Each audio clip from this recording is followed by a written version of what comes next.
This is IA Forward, your playbook for success as an independent insurance agent. Here to help you knock it out of the ballpark are your hosts, Shane Tatum and Tonya Lead. Welcome to IA Forward. Shane, I kind of feel like we've had this long-going theme of our podcast over these 90-something episodes of the hard market. And it's very unique for so many people that are listening for us to be in this. And you know me, I'm such a nerd. I have to Google everything.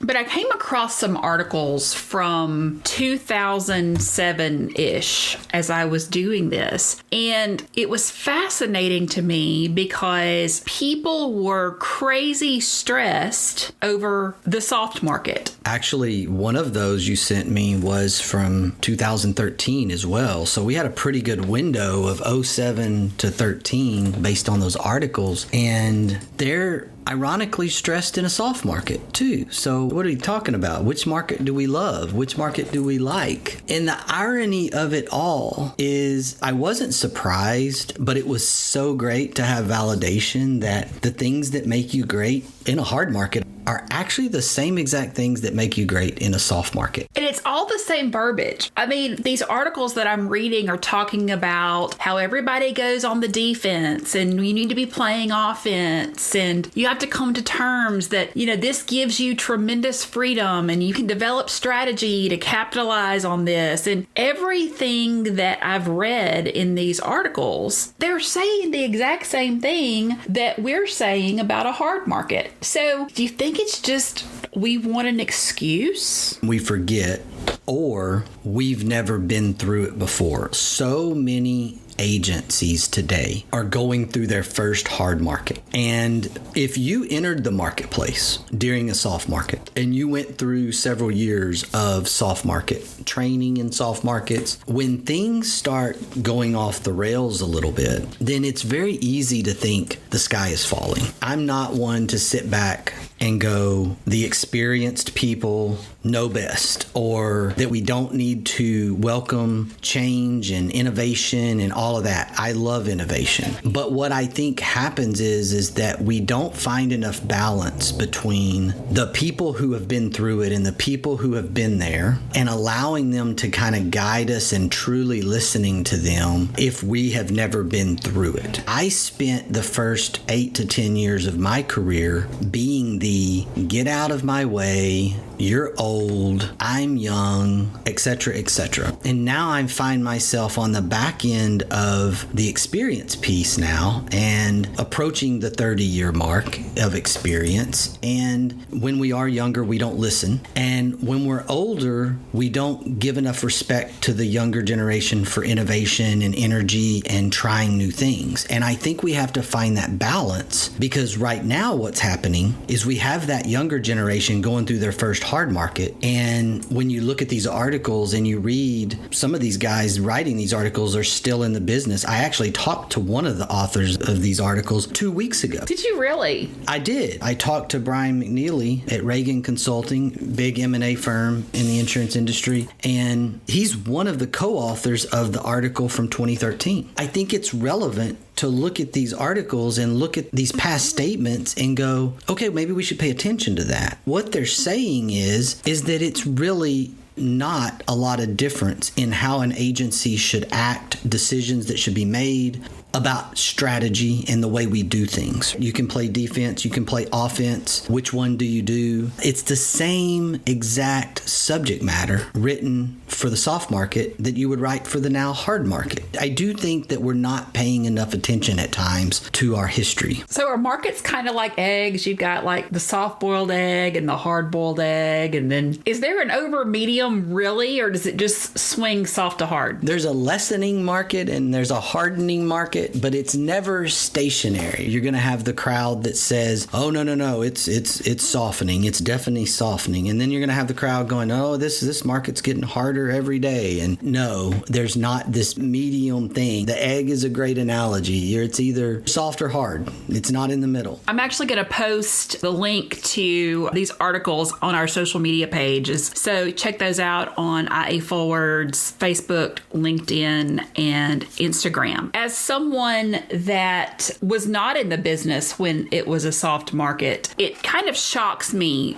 because I just made the assumption that there was a happy medium at some point. I didn't realize that there was a constant swing. And knowing that, I think it just maybe we need to look at a business strategy that's consistent, because it seems to me if we're getting the same suggestions, if we're getting the same ideas of how we need to run our business in a soft market and how we need to run our business in a hard market, doesn't it make sense to just create a game plan and kind of stick with it and make small adjustments when we need to, but not go into this great panic that the sky is falling when we see those fluctuations? Well, I think there's absolutely a reason to have a slow and steady sort of wins the race mindset, infinite gain mindset. And one tweak to my previous statement, while there isn't this middle ground necessarily, these are not quick swings. A soft market that's getting softer or a hard market that's getting harder or softening, these are not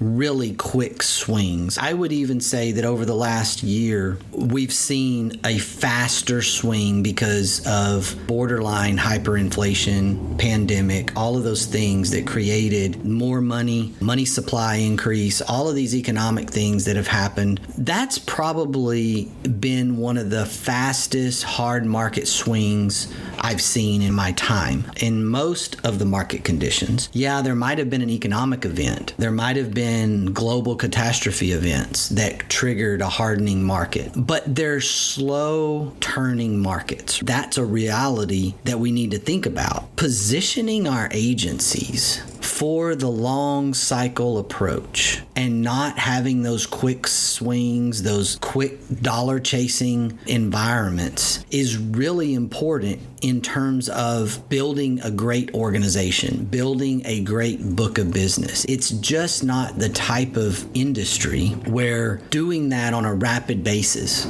outside of consolidation, okay, outside of an acquisition strategy or a very, very narrow niche market approach in commercial. These are the faster growth models, acquisitions and niche markets. But again, those things still have to have a long cycle tail approach, or your hockey stick growth versus stair step growth. Your hockey stick looking approach also has this other effect that hockey stick growth, if not executed right, if not with the right infrastructure, it also can invert itself and it can go the other direction in the reverse hockey stick, which would never be fun. And that's kind of what happened around the Great Recession with big work comp agencies that had a lot of premium that was based on payroll, that was payroll rated. Those are the agencies that struggled the most in the 2008 recession. The personal lines, the small commercial, those guys stayed pretty even keel through that speed bump. Thinking about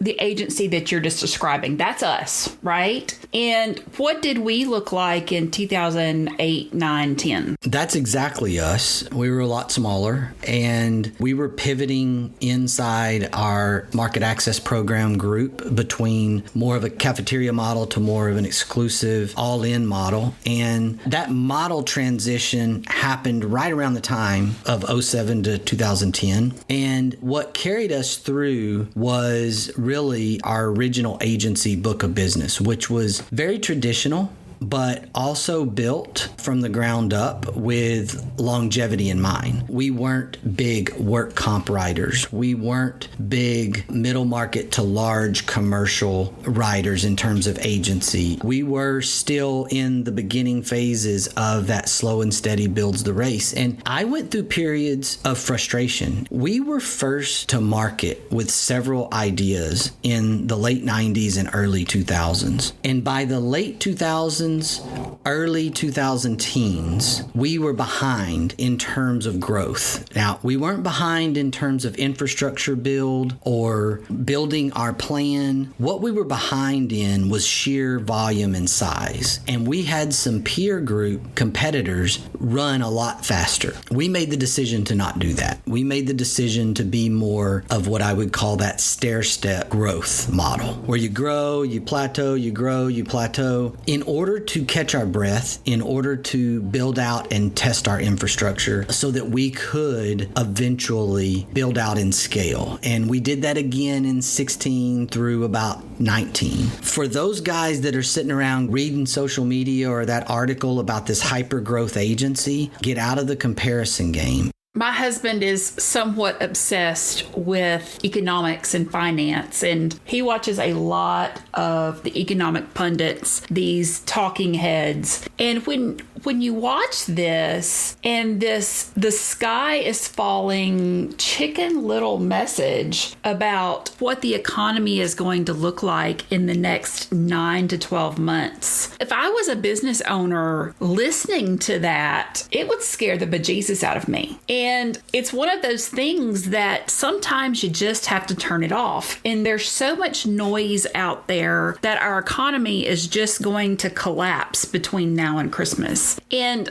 I think back to 2008 and being in sales in 2008 and what that was like in 8, 9, and 10. And it was tough, but we survived. And it's one of those things that sometimes you just got to turn off the TV. And I actually looked at the cute boy last night and said that. I'm like, you got to turn that off because it's driving me crazy, because I'm trying to plan where our company is going and what we're doing and all of these things. And even within our podcast of what we're talking about and trying to encourage people to either become agency owners or to help grow their businesses. And sometimes you just have to say, this is completely out of my control, but I'm going to do what I do and do what I do best. Economic conditions is not a controllable thing for a business owner. With the right approach, with the right strategy, you can make money, be profitable, stay in the game in any market cycle and in any economic cycle. We've proven it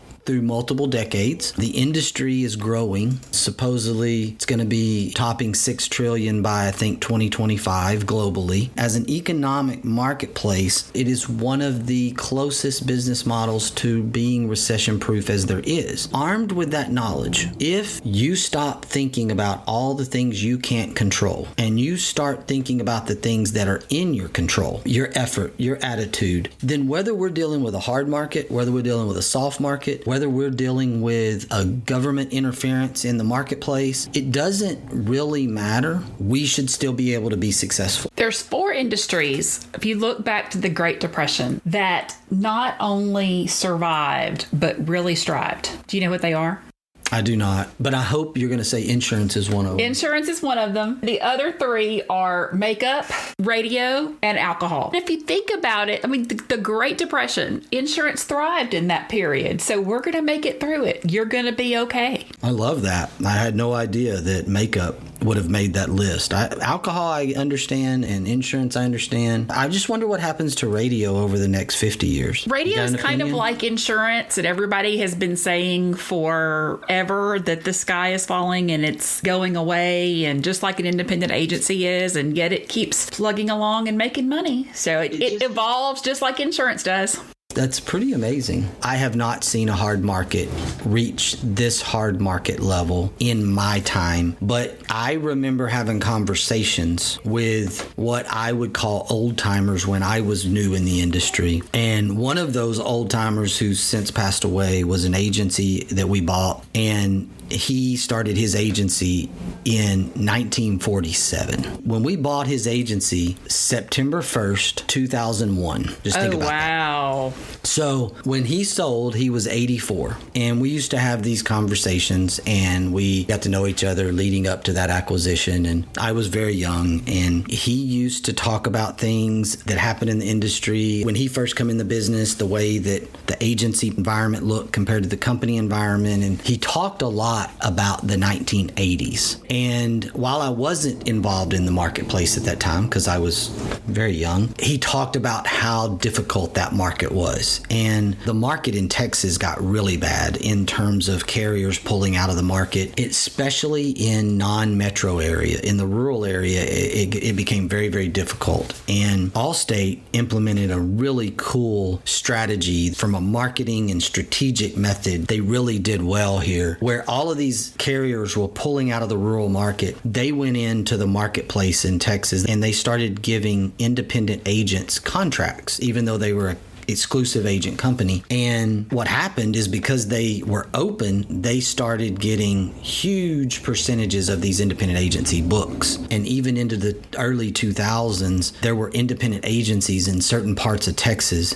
that wrote 90% of their business as independent agents with Allstate. Really good strategy, but they took advantage of carriers pulling out of the marketplace in the 80s. It's my understanding that that was one of the hardest markets ever, was that 80s market. And I've heard people say this market is harder. The difference between those two things, to me, is it's not a situation where every single carrier has pulled out of the marketplace or has even stopped writing business. So I don't agree, because we do have a pretty good portfolio of carriers in the marketplace for most places. For the most part, you have product. Beyond that, I think one of the things that sometimes we forget, this is not exclusive to independent agencies. This is happening across the board. And I think when we start to flip-flop that and think, okay, it's not just us, this is everybody, that gives us permission to go on the offense. Okay, yes, you have had State Farm insurance for the last 20 years, but are they giving you the options that we are? Are they really providing the service that I can provide? And I think when we go beyond the woe is me, this is happening. And yes, it is happening. And you can woe a little bit, but at some point you got to get over the woe and take that step and say, okay, how can I make this work for me? So a couple of weeks ago, we implemented a strategy with our internal sales executives. I just want you to give this a try. I want you to think about customer experience more than I want you to think about price right now. What we don't know is what the prospect's situation is in terms of why we're getting a chance to look at their insurance. When they come to us, when we solicit them, however that lead makes it to our agencies, my contention is that it's not so much about price in today's marketplace, even though price is there, because everybody's price is increasing. Everything is going up. What really it comes down to is what kind of experience did they have with you and your people in your agency? Was it pleasant? Were your people professional? Were they courteous? Were they responsive? This is number one. So what we talked about with our internal people was, hey, I want you to get back with people with the best thing you got, the best coverage that you have. Make sure we're insuring them correctly. Make sure we've gotten that information, but let's get back with them. What I want you to stop doing is I want you to stop procrastinating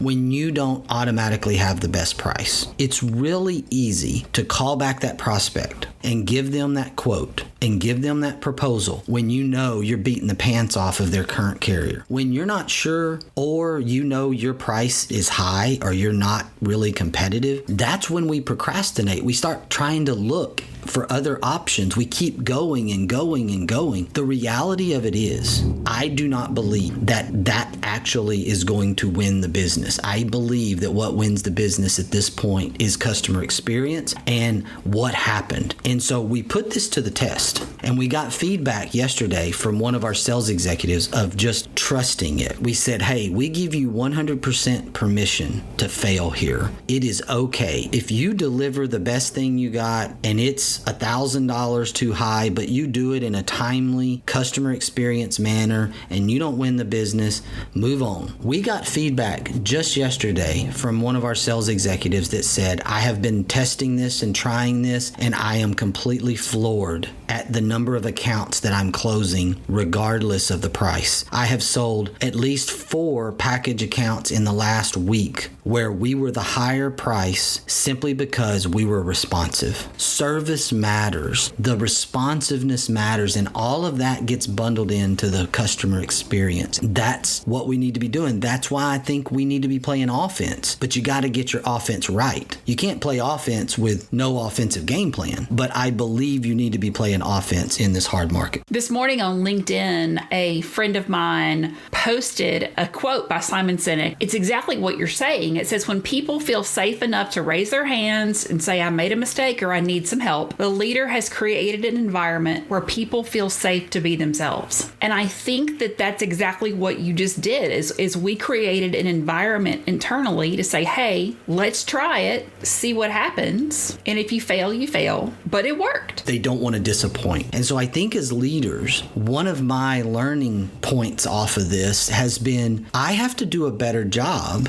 of making sure that the people know that they have an environment to fail, that they have an environment to do this in, to be who they are, to grow, etc. And while there are some people who know that environment exists, there are other people who are newer in the organization that I have automatically maybe assumed that they knew that, but they don't know that. And I didn't explicitly tell them that. And so now it's like, I don't want to disappoint you. And I'm like, oh, wow, holy cow, you're not going to disappoint me. I mean, there are things that would disappoint me, like calling me from jail at 2:00 in the morning because you did something stupid. That would disappoint me. By the way, I've had that happen more than once, actually, with team members. You called somebody from jail at 2:00 in the morning? No. Oh. Stop.